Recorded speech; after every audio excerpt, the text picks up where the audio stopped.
हमने पिछले वीडियो में देखा कि कैसे इंसानों ने धरती पर एक कृत्रिम सूरज बनाया है, यानी फ्यूजन रिएक्टर। हमने जाना कि यह कैसे काम करता है और इससे कितनी ज़्यादा ऊर्जा निकाली जा सकती है।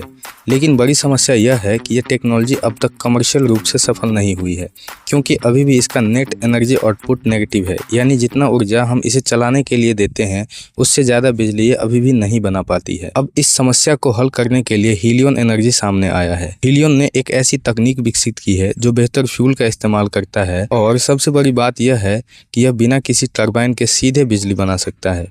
तो आखिर यह कैसे मुमकिन हुआ और क्यों हीलियन एनर्जी को दुनिया की सबसे बड़ी ऊर्जा क्रांति कहा जा रहा है, चलिए इसे विस्तार से समझते हैं। अब तक जो फ्यूजन रिएक्टर बनाए गए हैं, चाहे वो आइटर हो या अन्य टोकामेक और एक्सेलरेटर डिजाइन, वे सब एक ही तरीके से बिजली बनाते हैं। सबसे पहले हाइड्रोजन के दो अलग अलग आइसोटोप जैसे ड्यूटेरियम और ट्रिटियम को मिलाकर उन्हें लाखों डिग्री सेल्सियस तक गर्म किया जाता है, जिससे वे फ्यूज होकर हीलियम और न्यूट्रॉन बनाते हैं। यह न्यूट्रॉन बहुत ज्यादा ऊर्जा लेकर निकलता है और किसी ठोस दीवार से टकराकर गर्मी पैदा करता है। यह गर्मी पानी को स्टीम में बदलता है, जिससे टरबाइन घूमता है और बिजली पैदा होती है। यह बिजली बनाने का वही तरीका है जो नॉर्मल पावर प्लांट्स में होता है, यानी कोयला, गैस या परमाणु ऊर्जा संयंत्रों में। इसमें बहुत ज्यादा ऊर्जा लॉस होती है और यह पूरा सिस्टम बहुत महंगा और जटिल होता है। यही कारण है कि अब तक कोई भी फ्यूजन पावर प्लांट व्यावसायिक रूप से सफल नहीं हो पाया। लेकिन हीलियन एनर्जी एक अलग रास्ते पर चल रहा है। हीलियन का स्पेशल फ्यूल और डायरेक्ट बिजली बनाने का तरीका बाकी फ्यूजन रिएक्टर से अलग है। हीलियन बाकी फ्यूजन रिएक्टर से अलग ड्यूटेरियम और हीलियम 3 का फ्यूल के रूप में इस्तेमाल करता है। यह फ्यूल बाकी ऑप्शन से कई मायनों में बेहतर है। ड्यूटेरियम धरती पर आसानी से मिल जाता है, इसे समुद्र के पानी से निकाला जा सकता है। ये नॉर्मल वाटर जैसे ही होता है और इसे हम पी भी सकते हैं। इसके अलावा हीलियम 3 को ड्यूटेरियम से ही बनाया जा सकता है। साथ ही चांद पर हीलियम 3 खोजा गया है, जो आने वाले टाइम में धरती पर लाके इस्तेमाल किया जा सकता है, जिससे ये कंपनी ईंधन यानी फ्यूल के लिए कभी परेशानी का सामना नहीं करेगी। हीलियम 3 एक क्लीन फ्यूल है जो ना तो ज्यादा रेडिएशन उत्पन्न करता है और ना ही न्यूट्रॉन लॉस की वजह से सिस्टम को कोई नुकसान पहुंचाता है। इसका रिएक्शन बहुत ज्यादा कुशल होता है, जिससे ज्यादा बिजली मिलती है। आइए अब जानते हैं हीलियन का फ्यूजन रिएक्टर काम कैसे करता है। ड्यूटेरियम और हीलियम 3 जब आपस में फ्यूज होते हैं तो हीलियम 4 और एक हाई एनर्जी प्रोटॉन निकलता है। हाई एनर्जी प्रोटॉन से डायरेक्ट इलेक्ट्रिसिटी कैसे बनती है? हीलियन का पूरा सिस्टम इलेक्ट्रोमैग्नेटिक इंडक्शन और लॉरेंज फोर्स के नियमों पर आधारित है। जब हाई स्पीड प्रोटॉन एक स्ट्रॉन्ग मैग्नेटिक फील्ड में एंटर करता है तो उस पर लॉरेंज फोर्स लगता है। यह प्रोटॉन सीधे जाने के बजाय सर्पिली गति यानी कि स्पाइरल मोशन में घूमने लगता है। यह मूवमेंट मैग्नेटिक फील्ड को डिस्टर्ब करता है, जिससे चेंजिंग मैग्नेटिक फ्लक्स उत्पन्न होता है। फैराडेज लॉ के अनुसार जब कोई मैग्नेटिक फ्लक्स बदलता है तो उसमें इलेक्ट्रिक करंट इंड्यूस होता है। ये आपने कई विज्ञान की किताबों में पढ़ा होगा कि जब मैग्नेटिक फ्लक्स में बदलाव आता है तो इलेक्ट्रिक करंट उत्पन्न होता है। यही करंट हीलियन के सिस्टम में कैप्चर होता है और बिजली में बदला जाता है। यानी हीलियन का सिस्टम किसी भी फ्यूजन रिएक्टर की तुलना में ज्यादा कुशल है, क्योंकि यह बिना टरबाइन और जनरेटर के सीधे बिजली बना सकता है। अगर हीलियन एनर्जी की यह टेक्नोलॉजी सफल होती है तो दुनिया में बिजली की किल्लत हमेशा के लिए खत्म हो जाएगी। हमें कोयला, गैस या परमाणु ऊर्जा पर निर्भर नहीं रहना पड़ेगा और एक साफ, सस्ती और असीमित ऊर्जा का स्रोत मिल जाएगा। अब सवाल यह है कि क्या यह टेक्नोलॉजी सफल हो पाएगी या नहीं? क्या हम आने वाले दशक में कोयले और तेल से पूरी तरह मुक्त हो सकते हैं? आपकी क्या राय है, कमेंट में बताइए। मिलते हैं अगले वीडियो में, तब तक के लिए धन्यवाद।